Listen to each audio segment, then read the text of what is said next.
Si Sultan Jani ay namuno ng may kamay na bakal. Malamig ang kanyang puso, matalim ang kanyang tingin. Bawat salita niya ay nagdudulot ng takot sa mga tao. Nanginginig sila sa kanyang pangalan. Hinihingi ng sultan ang lubos na pagsunod. Anumang maliit na pagkakasala ay agad na pinaparusahan ng mabagsik. Walang hangganan ang kasakiman ng sultan. Inagaw ang bunga ng paghihirap ng kanyang mga tao. Ang kanilang ani ay pinupuno ang kanyang kamalig. Ang kanilang gawa ay nagpapalamuti sa kanyang palasyo. Ang mga naglakas loob na kuwestiyonin ang kanyang mga utos ay hinaharap ang kanyang puot. Ang mga piitan ng sultan ay umalingaw-ngaw sa mga iyak ng mga inosenteng nakakulong.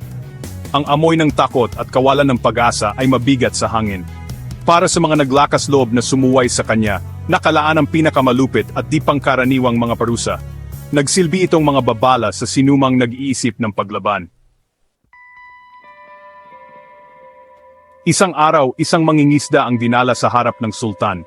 Siya ay maling pinaratangan ng pagnanakaw mula sa kaban ng bayan. Nagmakaawa ang kawawang lalaki na siya ay inosente. Ang asawa ng mangingisda ay nagpatira pa sa paanan ng sultan. Kamahalan, sigaw niya, patawarin mo ang aking asawa. Nakiusap siya sa sultan, ipinaalala ang katapatan ng kanilang pamilya. Binanggit niya ang kanilang batang anak na lalaki. Ngunit ang sultan ay hindi pinakinggan ang kanyang mga pakiusap.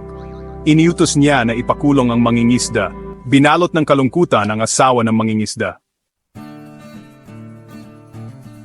Ang anak ng mangingisda, si Marlon, ay nakinig sa kwento ng kanyang ina. Nag-alab ang kanyang puso sa pagnanais ng hustisya. Ayaw niyang mabulok ang kanyang ama sa piitan ng sultan. Humingi siya ng tulong sa mga espiritu ng kagubatan. Ikinuwento ng kanyang lola ang kanilang kapangyarihan. Natagpuan ni Marlon ang isang nakatagong kakahuyan. Ibinuhos niya ang kanyang puso sa diwata. Ikinuwento niya ang kalupitan ng sultan, na antig ang diwata at nagpas siyang tumulong. Ibinulong nila ang tungkol sa maiwagang bayabas. May kapangyarihang sirain ang mahika at ihayag ang katotohanan. Gamit ang kaalamang ito at ang basbas ng diwata, sinimula ni Marlon ang isang mapanganib na misyon. Inakyat niya ang mga pader ng palasyo. Ang kanyang maliit na katawan ay gumagalaw ng may kahangahangang liksi. Nilagpasan niya ang mga guwardiya. Ang kanyang puso ay kumakabog sa pinaghalong takot at determinasyon. Natagpuan ni Marlon ang sultan sa kanyang hardin. Nakatayo ang malupit na pinuno habang hinahangaan ang kanyang mahalagang puno ng bayabas. Ang mga sanga nito ay puno ng kumikinang at ginintuang prutas. Tinipon ang lahat ng kanyang lakas ng loob. Lumabas si Marlon mula sa mga anino. Sultan Jani! Sigaw niya, ang kanyang boses ay umalingaw-ngaw sa hardin. Ang sultan, nagulat sa pagkaantala, ay humarap sa batang lalaki. Ikaw, ungal niya, ang kanyang mukha ay binalot ng galit. Paano mo ako nagawang trespassing? Nanindigan si Marlon. Ang aking ama ay walang kasalanan, pahayag niya. Maling ikinulong mo siya. Hinihiling ko ang kanyang paglaya. Ang sultan, na galit sa katapangan ng bata, ay binunot ang kanyang espada. Nangahas ka bang sumuway sa akin, bata? Sigaw niya. Magbabayad ka para sa iyong kawalang galang. Alam ni Marlon na hindi niya matatalo ang sultan sa isang pisikal na labanan. Tumalikod siya at tumakbo. Ang galit na sigaw ng sultan ay umalingaw-ngaw sa likuran niya. Isang kapanapanabik na habulan ang sumunod.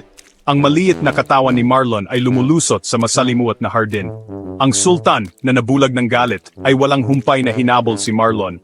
Hinabol niya ang bata lampas sa mababangong bushes ng jasmine at kumikinang na mga fountain. Ang mga guwardiya ng palasyo, na alerto sa kaguluhan, ay sumali sa habulan. Si Marlon, na hingal, sa wakas ay nakarating sa puno ng bayabas. Mabilis niyang pumitas ng isang prutas mula sa mga sanga nito. Humarap sa papalapit na sultan, itinaas niya ang bayabas. Ang prutas na ito ang magpapatunay na ang aking ama ay walang kasalanan, sigaw niya.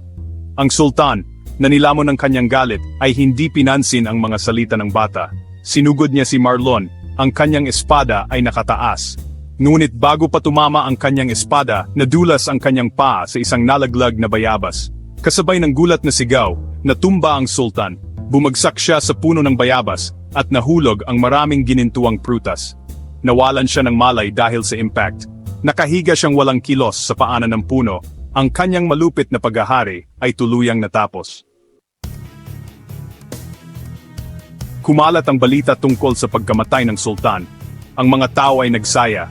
Pinalaya ang mangingisda at muling pinagsama ang kanyang pamilya. Si Marlon ay kinilala bilang bayani, isang makatarungang pinuno ang napili. Nangako siyang mamumuno ng may katarungan. Ang puno ng bayabas ay binago. Ang bunga nito ay binabahagi na ngayon sa lahat. Ang kwento ni Sultan Johnny ay naging alamat. Nagsilbi itong paalala sa mga susunod na henerasyon. Ang katapangan at kabaitan ay magtatagumpay.